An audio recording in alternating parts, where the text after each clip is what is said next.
Muy buenas a todos, ¿qué tal? Bienvenidos a un nuevo vídeo. Regresamos en este caso con el ejercicio número 2 de la opción B del examen de Química de la PAU de Madrid de este año 2016. Al respecto de esta asignatura me gustaría decir que voy a subir vídeos de algunos ejercicios nada más, intentando que sean lo más variado posible, pues la mayoría tienen mucho contenido teórico y están más enfocados en redactar que en calcular cosas, de manera que se hace difícil poder resolverlos con la tableta gráfica, que es el método que yo utilizo para mis vídeos. En este caso estamos ante un problema del tema de ácido-base, que también tiene cierto contenido teórico, y por ello antes de nada me gustaría aclarar una serie de cosas. En este tipo de problemas se suelen tomar condiciones estándar, que es lo primero que me gustaría aclarar.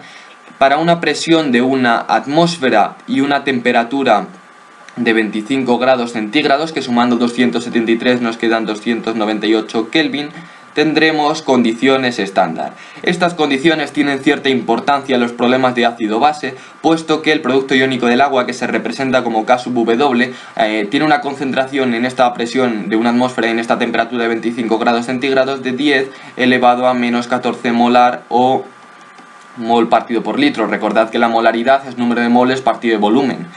Por otra parte, si conocemos la reacción de disociación del agua, tenemos agua líquida y establecemos un equilibrio para dar lugar a protones, iones hidroxilo o H-, nos queda que el producto iónico del agua es igual a la concentración de protones por la concentración de iones hidroxilo, y que todo esto es igual a 10 elevado a menos 14 molar. Esta expresión de aquí a la que hemos llegado se utiliza mucho en los problemas de ácido-base, sobre todo los más prácticos, y yo os aconsejaría que os la aprendieseis de memoria, no que la deducieseis constantemente. Por otra parte, es importante conocer las fórmulas de pH y de pOH que se utilizan en este tipo de problemas, sabiendo que el pOH es igual al menos logaritmo de la concentración de uno de los productos de la disociación del agua, concretamente de los iones hidroxilo, menos el logaritmo de la concentración de OH-. Por otra parte, hay que saber que el pH es también el menos logaritmo, pero de la concentración del otro producto de la disociación del agua, es decir, de los protones, que en algunas ocasiones se ponen como ion oxonio, H3 o más, pero esto ocurre cuando se ajusta la reacción de disociación del agua que he puesto anteriormente con 2 moles de agua, con lo cual en los productos queda este ion oxonio. Bueno, una vez que he explicado todo esto, vamos a comenzar con el ejercicio en el que nos dan una serie de sustancias. Nos dan el ácido nítrico, el ácido nitroso, la metilamina y el nitrato de sodio, y nos hacen una serie de cuestiones teóricas en relación a los mismos, nos piden razonarlas. Pues por supuesto va a haber que redactar, pero yo os aconsejaría también hacer una serie de cálculos para demostrar que domináis un poco las fórmulas del tema. En este ejercicio se podría sacar toda la puntuación simplemente razonando y argumentando, pero yo os voy a hacer también los cálculos porque en otros ejercicios os piden directamente utilizar las fórmulas, y para que os aclaréis un poco y veáis cómo se hace. Bueno, pues vamos a comenzar con el apartado A, en el que nos dicen cuál o cuáles de las sustancias que nos han dado pueden tener un pOH igual a 5. Bueno, pues aquí tenemos dos opciones. Sabernos la escala de pOH, que no es muy complicada, es una escala de 0 a 14, porque en condiciones estándar, como la concentración la concentración del producto iónico del agua nos quedaba de 10 elevado a menos 14 molar, si hacemos el menos logaritmo de la misma, como hemos puesto en las fórmulas, nos queda un pOH máximo de 14 y un pOH mínimo de 0. Entre medias estaría el 7, que marcaría el pOH neutro, y hay que saberse que entre 0 y 7 estamos ante un pOH básico, y que entre valores de 7 y 14 de pOH estamos ante un medio ácido. De esta forma, si nos dan un pOH igual a 5, estaríamos por aquí y estaríamos ante un medio básico. Que no sabemos la escala de pH y queremos la escala de pOH, perdón, y queremos calcular el pH asociado a este pOH de 5. Bueno, pues vamos a utilizar las fórmulas, que en muchos problemas os van a pedir cambiar de pOH a pH y tenéis que coger práctica para ello. Bueno, si nos dan un pOH igual a 5 y nosotros sabemos que el pOH su fórmula es la del menos logaritmo de la concentración de OH-, iones hidroxilo, podemos pasar este menos para allá y nos queda por tanto que el logaritmo de la concentración de OH- es igual a menos 5, y por tanto que la concentración de OH- es igual a la base del logaritmo, si no nos pone nada, la base de un logaritmo es 10, elevada al resultado de dicho logaritmo, a lo que está igualado de dicho logaritmo, es decir, elevado a menos 5 molar o mol partido de litro. Esta sería la concentración de iones hidroxilo. Como lo sabemos, la fórmula del producto iónico del agua que hemos calculado anteriormente, esta era la concentración de OH- por la concentración de protones, y todo esto en condiciones estándar, que son las que se toman, era igual a 10 elevado a menos 14 molar, podemos sacar de aquí la concentración de protones, que nos queda que es 10 elevado a menos 14, el producto iónico del agua, partido de la concentración de OH menos que hemos calculado anteriormente, es decir, 10 elevado a menos 5, y por tanto nos queda una concentración de protones de 10 elevado a menos 9 molar. Una vez que conocemos esta concentración de protones, ya podemos calcular el pH asociado a la misma, que sería hacer el menos logaritmo de la concentración de protones de 10 elevado a menos 9, que esto nos da igual a 9. Por tanto, vamos a poner aquí la escala de pH, lo mismo, de 0 a 14, porque si hacemos el menos logaritmo de la posible concentración mínima, que sería 10 elevado a menos 14 molar, nos quedaría un pH de 14, y de la concentración máxima nos quedaría un pH de 0. De manera que tenemos el 7 como pH neutro, y los valores entre 0 y 7, si en el pOH eran propios de un medio básico, aquí lo son de un medio ácido, y los valores entre 7 y 14, si en el pOH eran propios de un medio ácido, aquí lo son de un medio básico. Si nos dan un pH igual a 9, que se encontraría por aquí, ratificamos que estamos ante un medio básico, y por tanto que de las sustancias que nos dan tenemos que buscar cuál de ellas es una base. Bueno, pues vamos a borrar y vamos ya con lo que es el apartado A. La primera sustancia que nos dan y la segunda, pues hombre, evidentemente simplemente por el nombre que tienen podemos deducir que no son una base, es decir, ácido nítrico. Si sabemos nombrar esta sustancia, pues decimos que es un ácido, que por tanto tiene un pH menor que 7, y al tener un pH menor que 7, su pH no nos puede dar 9, que es el que nos daba hacer los cálculos, de manera que esta sustancia está totalmente descartada. De hecho, es un ácido fuerte. Por otra parte, tendríamos otro ácido, que este no es un ácido fuerte, sino un ácido débil, pero sigue siendo un ácido, es decir, el ácido nitroso. Bueno, pues el ácido nitroso, lo mismo, pH menor que 7, su pH no puede ser igual a 9, y por tanto tampoco puede ser una de las sustancias solución de nuestro apartado A. La siguiente sustancia, que es la metilamina, CH3NH2, consta de un grupo amino que puede reaccionar con el agua del siguiente modo, estableciéndose un equilibrio y dando lugar a amoníaco y iones hidroxilo, tomando de esta forma un protón del agua. Si da lugar a iones hidroxilo, estamos ante una base con un pH mayor de 7, que puede tener por tanto un pH igual a 9, y que por tanto sí que es solución de nuestro apartado A. La metilamina sería una de las soluciones de nuestro apartado A. También podríais escribir, que se me ha olvidado, en los dos ácidos anteriores podríais escribir sus reacciones con el agua, en que lo que va a hacer es ceder un protón y va a dar lugar a iones oxonio. Es decir, por ejemplo, os pongo la del ácido nitroso, por ejemplo. Si esto reacciona con agua, bueno, es un ácido débil, voy a poner el equilibrio, nos daría lugar a NO2-, que es la base conjugada, y iones oxonio H3 o más. Como da lugar a iones oxonio, ya podéis justificar que es un ácido, pero yo creo que simplemente por la formulación, si ponéis el nombre del ácido, ven que sabéis nombrarlo, y por tanto ya que es un ácido y que tiene un pH menor que 7, y ya yo creo que ya estaría correctamente justificado. Bueno, voy a borrar y vamos con la última sustancia, que sería el nitrato de sodio. El nitrato de sodio es una sal que puede sufrir una reacción de hidrólisis dando lugar al ion sodio y al ion nitrato NO3 menos. ¿Qué ocurre? Que estos iones son el ácido y la base, este sería el ácido y esta sería la base, propias de conjugados de un ácido y de una base fuerte, de manera que al reaccionar con agua, por ejemplo el ion sodio al reaccionar con agua, se establece un equilibrio dando lugar a una... no se establece un equilibrio. Cuidado, que hemos dicho que es una base fuerte. No se establece un equilibrio dando lugar a una base fuerte, que es el hidróxido de sodio, y dando lugar a protones. Como esta es una base fuerte, al reaccionar con agua, por eso he puesto la flechita para allá, al reaccionar con agua va a tender a estar disociada completamente y a dar de nuevo a los iones. No pongo dos flechitas porque no estamos ante un equilibrio, y por tanto cede los OH y nos queda Na más OH menos. ¿Qué ocurre? Que estos protones reaccionan con estos iones hidroxilo para dar agua, sería la reacción de disociación del agua pero al revés, y nos quedaría por otra parte el ion sodio, que es lo que teníamos en un principio, si os dais cuenta, de manera que vamos a tener constantemente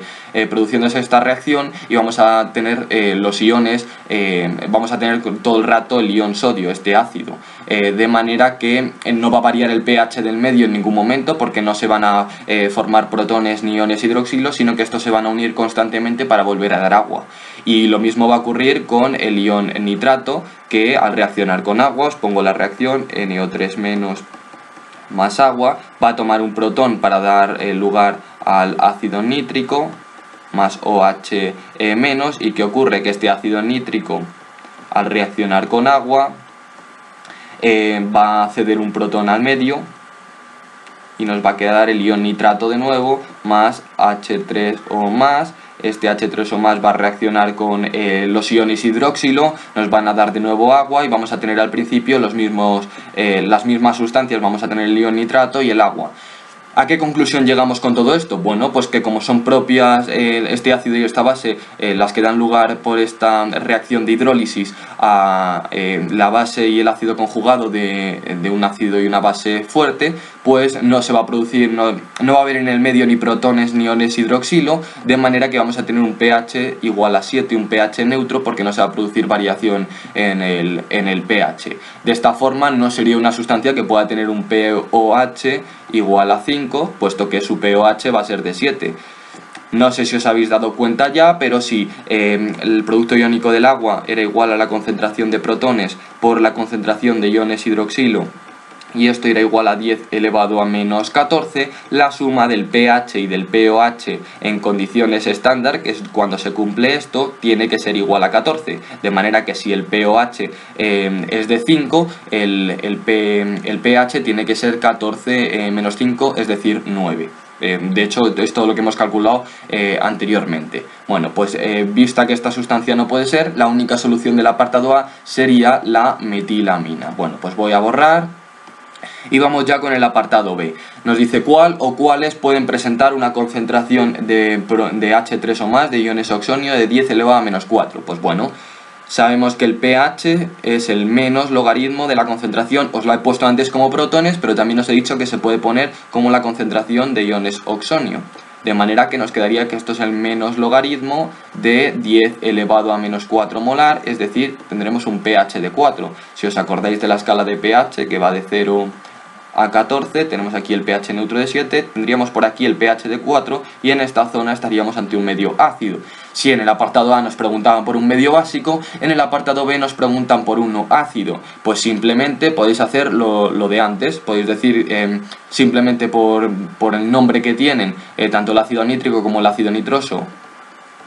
Tanto el ácido nítrico como el ácido nitroso serían sustancias válidas, y yo os aconsejaría, si tenéis tiempo, pues bueno, ya escribís su reacción de disolución en agua.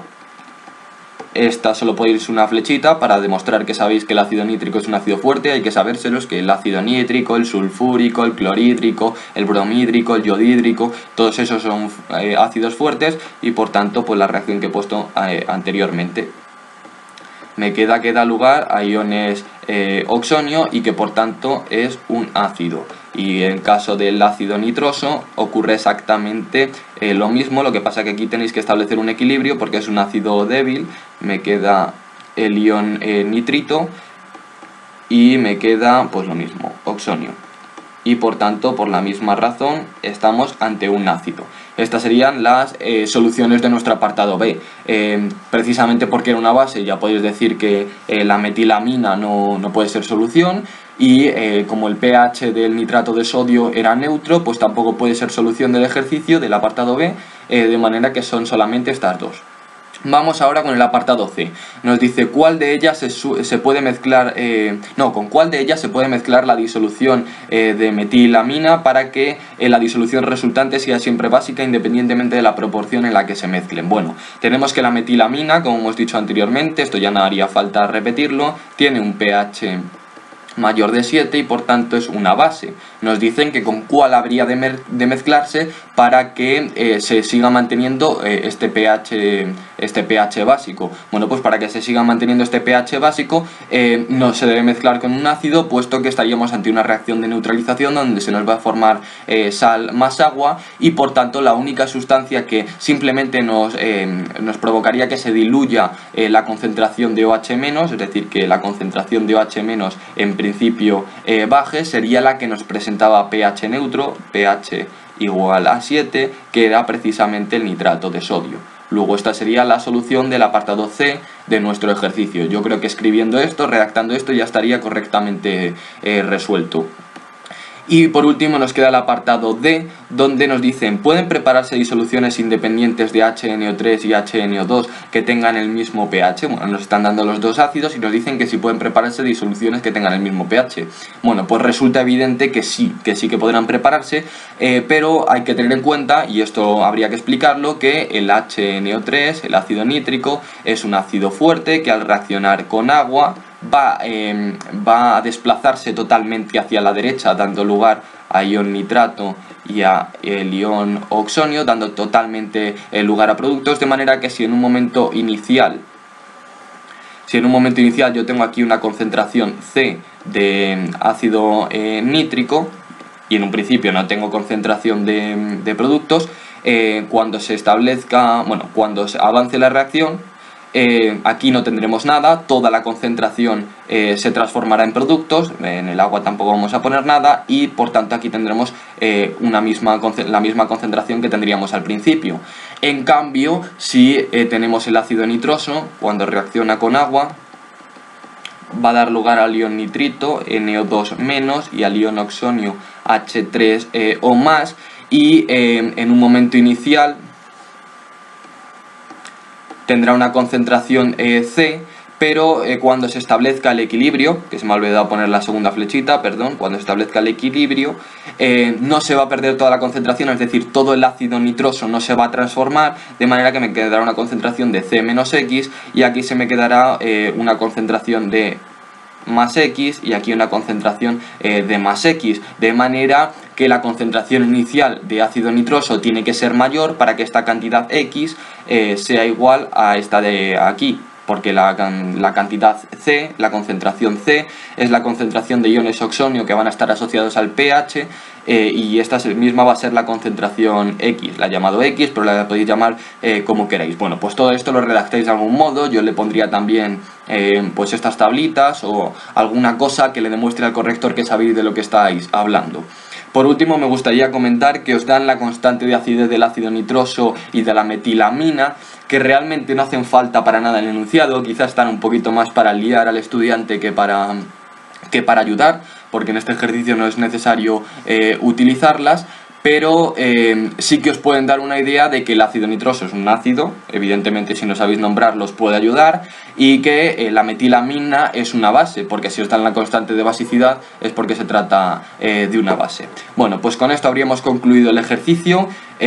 Muchas gracias por ver el vídeo, os dejo en la descripción el Twitter donde podéis preguntarme cualquier duda, también me la podéis dejar en los comentarios, suscribiros al canal, like al vídeo si os ha gustado y hasta la próxima.